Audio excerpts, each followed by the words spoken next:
Assalamualaikum warahmatullahi wabarakatuh. Berjumpa lagi di channel Belajar Asik, Belajar Menarik dengan Kak Bian. Hari ini kita akan membahas mengenai kisi-kisi penilaian tengah semester 2 anak-anak untuk mata pelajaran PJUK dan kelas 4. Baik, langsung saja ya. Di sekolahannya Kak Bian itu yang diuji adalah KD 3.5, KD 3.6 sama KD 3.7. Jadinya ada 3 KD yang diujikan untuk penilaian tengah semester mata pelajaran PJUK kelas 4. Langsung saja ya, untuk KD 3.5 soal yang pertama adalah berikut bentuk latihan kelincahan. Latihan kelincahan adalah jawabannya yang C. Paham ya? Kenapa C? Kenapa C? Karena yang A ini, lari jarak jauh itu adalah bentuk latihan daya tahan tubuh atau endurance. Sedangkan B dan D itu adalah latihan kekuatan. Jelas ya untuk penjelasannya. Langsung ke soal nomor 2. Soal nomor 2 adalah contoh bentuk latihan kecepatan. Kalau bentuk latihan kecepatan jawabannya yang C lagi ya anak-anak. Kenapa C? Karena yang A ini lari jarak jauh adalah latihan endurance atau daya tahan. Sedangkan push up sama sit up adalah latihan kekuatan. Jelas ya nomor 2 ya. Langsung soal nomor 3. Contoh bentuk latihan daya tahan tubuh atau endurance. Jawabannya adalah yang A. Kenapa A? Karena yang ini, yang squat thrust itu adalah untuk latihan kelincahan. Sedangkan push up, sit up itu untuk latihan kekuatan. Yang benar adalah latihan jarak jauh, itu latihan daya tahan. Selain lari jarak jauh apa Pak?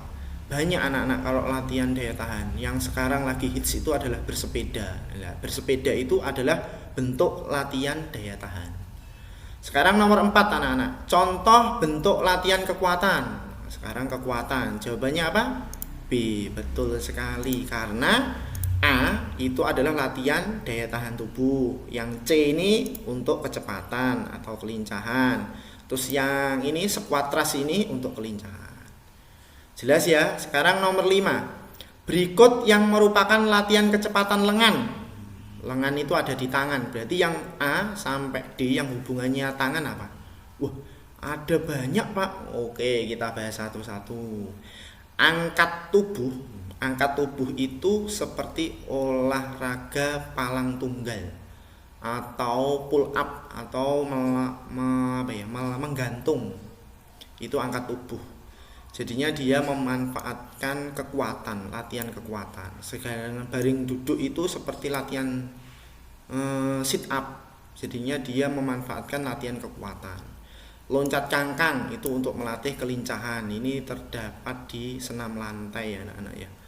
Jadinya loncat cangkang itu bertumpunya pada tangan juga. Tapi bukan untuk melatih kecepatan tangan, tapi untuk melatih kekuatan tangan. Sekarang yang B jawabannya, yaitu memantulkan bola ke tembok. Jelas ya ini ya. Oke, kita lanjutkan ke soal nomor 6. Naik turun bangku dapat meningkatkan kekuatan otot pada bagian. Naik turun bangku. Kalau kita naik turun bangku kira-kira kita pakai apa? Pakai kaki. Berarti jawabannya adalah kaki anak-anak. Sip. Lanjut nomor 7. Push up dapat meningkatkan kekuatan otot pada bagian. Ini banyak ini. Jadinya push up itu berfungsi untuk meningkatkan kekuatan otot pada otot dada juga bisa. Otot bahu juga bisa. Otot tangan juga bisa. Nah, anak-anak menjawabnya satu aja. Kalau Pak Bian bagiannya adalah otot tangan. Kenapa Pak Bian pilih otot tangan? Karena ini yang mungkin paling dominan. Maksudnya yang paling berefek daripada kegiatan push up itu efeknya ke tangan. Lengan kita menjadi lebih kuat karena di situ ada otot tricep dan bicep. Itu ya anak-anak ya.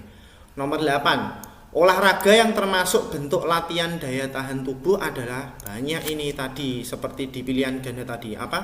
Lari jarak jauh. Oke, terus apa lagi? Bersepeda. Dan jalan itu juga, kalau jalan jauh itu juga bisa untuk melatih daya tahan tubuh. Anak-anak cukup menyebutkan satu saja nanti kalau di room 2 seperti ini, karena kita hanya disuruh untuk melengkapi soal. Itu ya anak-anak ya. Tapi kalau banyak pun juga nggak masalah. Toh juga banyak pun juga betul semua. 9 sekarang, melakukan lari berkelok-kelok merupakan bentuk latihan apa?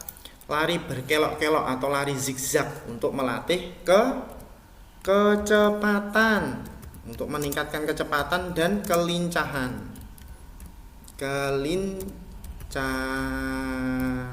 Oke. Jelas ya ini ya.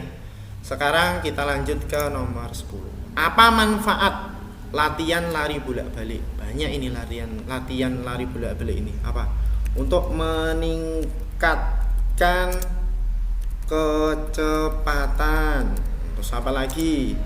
Untuk meningkatkan kemampuan otot dalam jantung. Apalagi meningkatkan koordinasi tubuh.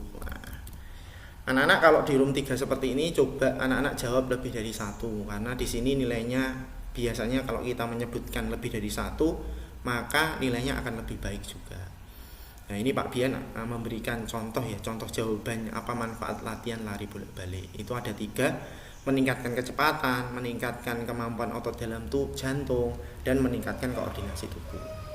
Oke, untuk KD 3.5 nomor 1 sampai 10, kalau anak-anak masih bingung, ada pertanyaan, Pak ada koreksi, coba anak-anak kalau emang ada koreksi atau anak-anak pengen tanya, anak-anak bisa tulis di kolom komentar. Tapi jangan lupa subscribe dulu.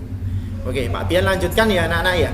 Di KD 3.5 anak-anak, di KD 3.5 ini sudah kita lanjutkan ke KD 3.6. KD 3.5. KD 3.6 ya anak-anak ya.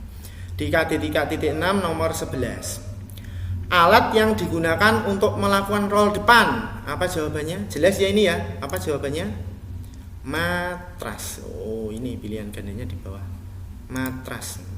Lupa yang lain ini alat apa? Kalau peti lompat itu untuk kegiatan lompat kangkang dan lompat jongkok. Nek gada ini untuk senam ritmik ya anak-anak. Terus palang tunggal ini untuk kegiatan pull up atau untuk menggantung gitu ya anak-anak. Di kelas 1-2 kan menggantung namanya. Sekarang nomor 2, handstand. Hand itu tangan, termasuk dalam senam lantai. Jelas ya ini jawabannya, nggak perlu diterangkan lagi ya. Terus nomor 13, melompati gelang-gelang, bertujuan untuk melatih tolakan apa? Melompati. Kita kalau melompat pakai apa? Kaki, betul. Berarti jawabannya adalah kaki. Nomor 14, peti lompat adalah alat yang digunakan pada latihan apa? Peti lompat tadi Pak Bian sudah jelaskan di ini tadi, nomor 11. Apa? Iya, betul, lompat kangkang. Terus nomor 15, pada saat melakukan lompat kangkang tubuh bertumpu pada bagian tangan. Betul sekali. Ini ya. Oke, kaki tidak, kepala tidak, ujung jari kaki juga tidak. Cepet banget ya, belajar asik, belajar menarik dengan Kak Bian. Oke, Kak Bian lanjutkan ya di soal nomor 16.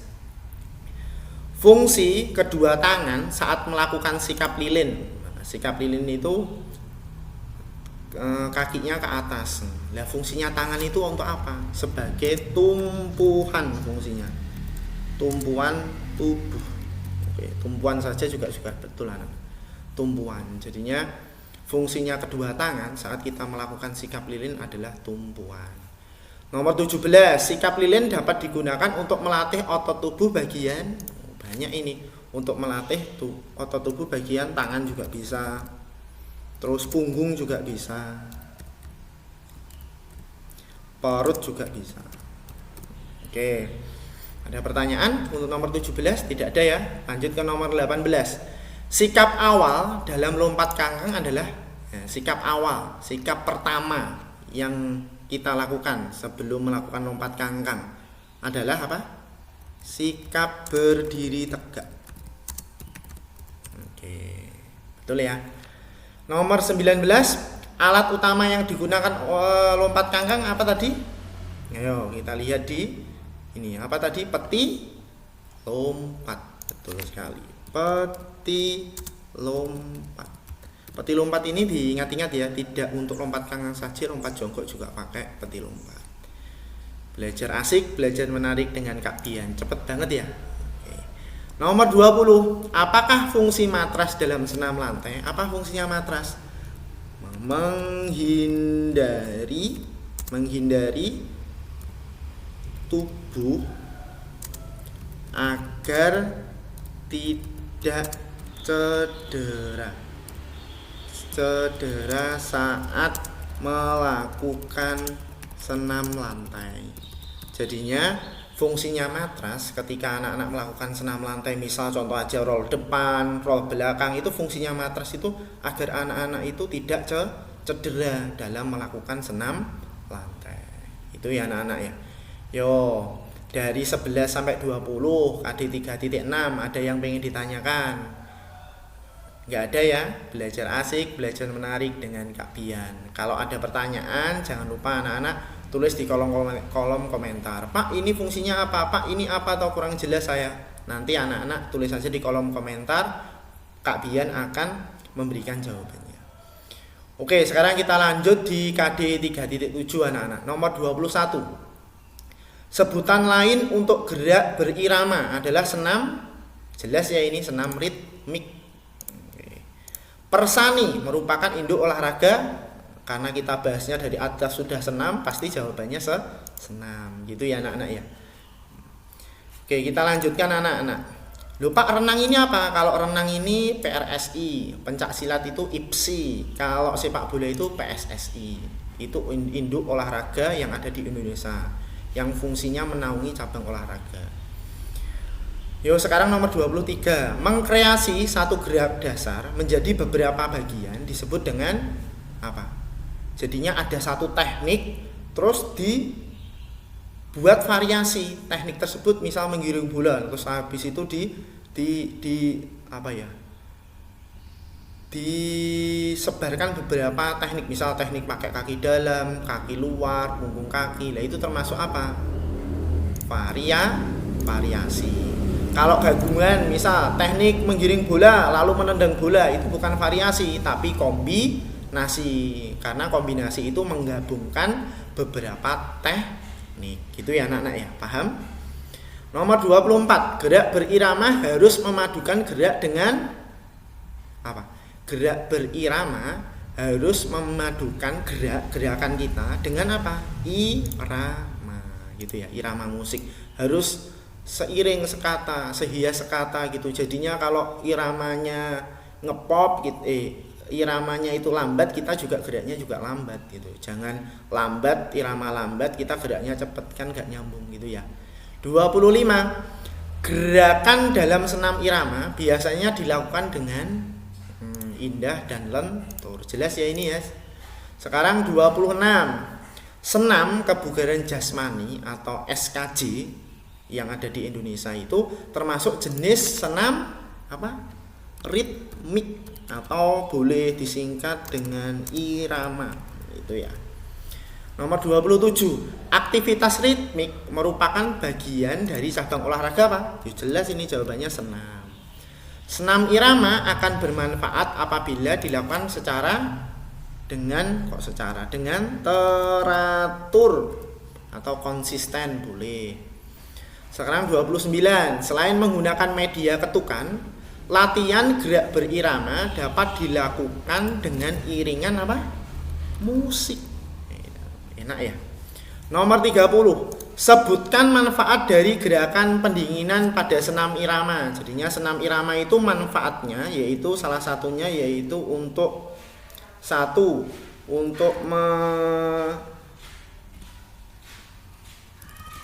untuk apa? Ayo, siapa yang tahu? Untuk menstabilkan atau bukan menstabilkan ya, menormalkan detak jantung dan detak jantung. Ya, menormalkan detak jantung dan otot kita. Terus apa lagi fungsinya? Selain menormalkan detak jantung dan otot kita, apa fungsinya gerakan pendinginan? Apa? Ayo, siapa yang tahu? Untuk menstabilkan tekanan dalam tubuh. Terus apalagi? Menormalkan detak jantung dan otot kita, menstabilkan tekanan dalam tubuh. Terus yang ketiga, menghindarkan